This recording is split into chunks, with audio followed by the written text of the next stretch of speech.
अमरावती येथे माघ पौर्णिमेपासून सुरू होणारी नवसाची होळी ही 200 वर्षांची अनोखी परंपरा आजही कायम आहे।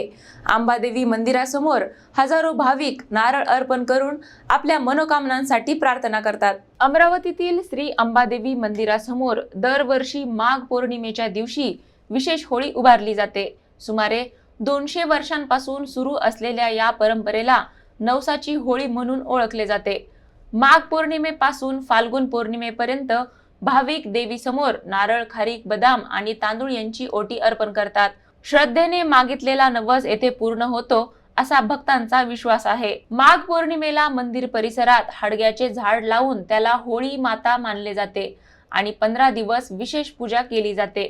या काळात महिलांची मोठ्या प्रमाणात उपस्थिती असते। समाजात सद्भावना आणि न्याय प्रस्थापित व्हावा यासाठी भाविक देवीकडे प्रार्थना करतात। फाल्गुन पौर्णिमेला सूर्यास्ताच्या वेळी विधीपूर्वक होळी दहन केले जाते आणि अर्पण केलेले हजारो नारळ त्यात समर्पित केले जातात।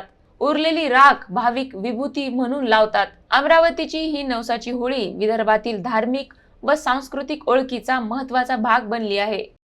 ही 200 वर्षापूर्वीपासूनची परंपरा आहे आणि ती सतत चालू आहे आणि भक्तांची मनोकामना असते, संकल्पना असते काही, आणि होलिका हे एक देवीचं स्वरूप आहे।